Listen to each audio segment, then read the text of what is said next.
Рахмат, Дастан Арсбекович. Негизи ушул жерде, ушул күнү, ушул маселени күн тартибине коюп талкуулап жатканыбыз өзү сотторго кысым болуп калат. Бул менин жеке пикирим да. Башкы прокурор башында маселенин баарын айтты. Анан эң этегинде мыйзамдуу жагын айтты да. Мен айтсам боло берет, бирок силер кечирип койгула, сотко кысым болуп калат, абайлап, этияттап киргиле депчи. Мен деми кылмыш ишинин ичине кирип кетпейин, сыртынан сыйпалап өтөйүн да.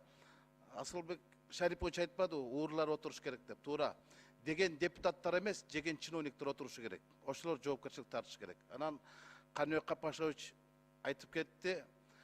Биринчи кезекте Лаврова менен Абазовдун жоопкерчилиги каралыш керек деди да. Мен ушул өңүттөн суроо берейин да. Лаврова мырза айым каякта? Бишкекте. Ага айып тагылган, мүлкү камакка алынганбы? Айып коюлган, мүлктөр камакка алынган. Сиздин баяндамыңыз бул жакта илинип турат. Анын камакка алынган мүлкү жөнүндө маалымат жок. Сапар Исаковдуку, Жантөр Сатыбалдиевдики, Осмон Артыкбаевдики 260 миллион, Айбек Калиевдики 19 миллион, Салайдын Абатов 67 миллион, Назаров 1 миллион 780, Макелек, Музобек 18 миллион. Аныкы жокко? Салынган. Бардығына бирдей шартта чыкты. Анан могу жерде 7 кишиге айыпталган 221 статья менен, бирок үчөөсү үй камагында, калгандары башкаруу чарасы өткөнсө эмне үчүн мындай болуп калган? Эми Рыскелди Чыныбекович, тергөө органы, бул тергөөчү кодекс, процесстик кодекс боюнча бул өзүнчө бир тергөөчү укуктары көрсөтүлгөн милдеттер. Ал жерде УПК боюнча тергөөчү эч кимге мындай отчет бергенге өзү чечим кабыл алганга укуктуу. Ошол тергөө тобуна эгерде тергөө тобу менен кандайдыр бир тергөөгө жардам берип, туура көрсөтмөлөрүн берип, ошолорду эсепке ала турган болсо, тергөө тобу ошондой бөгөт коюу чарасын тандаганга УПКда кодексте жол берет. Ал эми ошол кабыл алган тергөөчүнүн чечимин ошол тараптардын жактоочулары убагында макул болбосо өтүнүчтөрдү келтиртип даттанууга укугу болгон. Ошол убакта бул туурасында бир да жактоочудан өтүнүч келген эмес. Рыскелди Чыныбекович. Мен толуктап кетейин, уруксат берсеңиздер. Рыскелди Чыныбекович, жанагыл 3 адам авария кылмыш иши боюнча камакка алынган эмес. Алар Калиев модернизация боюнча иш боюнча камакка алынган, Биримкулов дагы ошол иш боюнча, Кыдырбаев Берки Аймар Энерджи боюнча камакка алынган. Ошондуктан ошентип жазылып калыптыр, камакка алынган депчи. Авария боюнча кылмыш иш боюнча аларга башкаруу чарасы камакка деп тандалган эмес. Ошону түшүндүрүп кетейин.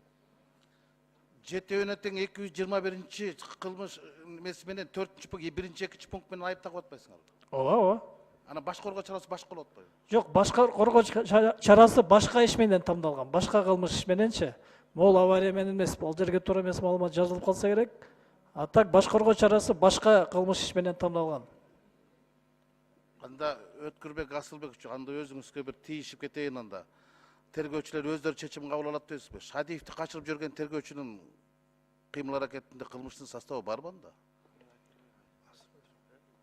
Аны эмне камакка алган эмес? Рыскелди Чыныбекович, Анарбекович жооп берип койсун.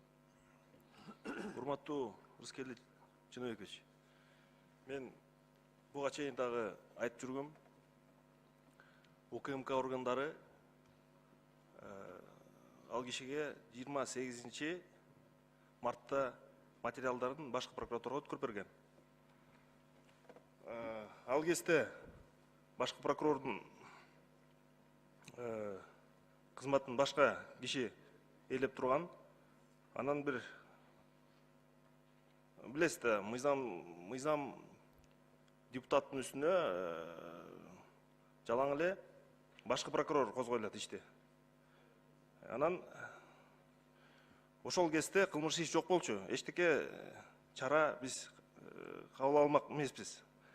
Анан башкы прокурор кеткенден кийин 28 майда, апрелде иш козголгон. Ага чейин ал киши чет мамлекетке чыгып кеткен. Бул мыйзам бузуу болмок. Кылмыш иши жок, биз бир чара көрсөк ал кишиге. Бир ай иш козголбой башкы прокуратурада жаткан материалдар. И тергөөчү эмес, опер кызматкерлери да иштикке кылаган жокпуз. Идрис Анарбаевич, сиз эми чындыкты айттыңыз. Бирок 30-ында мен ушул жерде суроо бергенде сиздин орун басарыңызды арт жакта ушул жерде деп айткан. А сиз 28-де качып кетти деп атпайсыз. Мен сиздин интервьюңузду окудум. Сиз айткансыз. Сиздики туура болчу. А калп айтышкан бияктагылар. УКМКнын орун басары дагы башкы прокуратура өкүлдөрү айтышкан. Ушул жерде дешкен. Совбезди айткан. Дамир Сагынбаев ушул жерде деген. Жок, калп айтылган эмес. Бул киши Аскар Шадиев 27-синде жакын тууганын похоронуна деп кеткен түштүккө.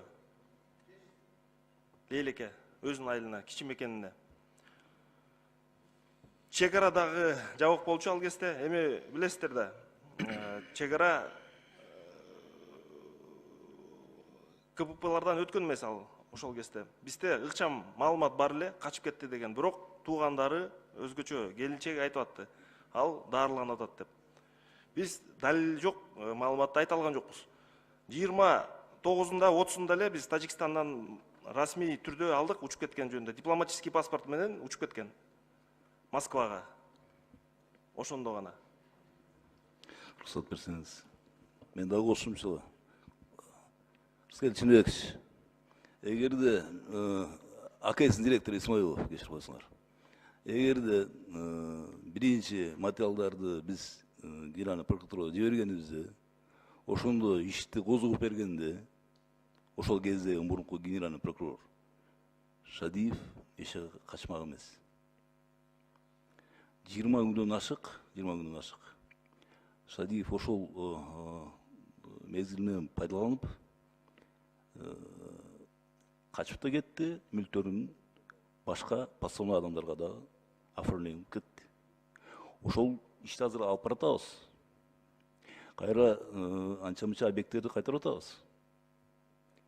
Кайтарып туруп, Кудай буйрса да бизде да бир иш бар. Ошол ишке байлап туруп, биз конфискация алып барабыз. Рахмат. 5 секунд бергиле, Рыскелди Чынбекович сурап атат. Сагынбек Сардорович, мен ал маселенин баарын жакшы билем. Башкы прокурордун ошол кездеги кыймыл аракеттердин баарын жакшы билем. Бирок мен стенограмма Рахмат. Кийинки сөз Батырбеков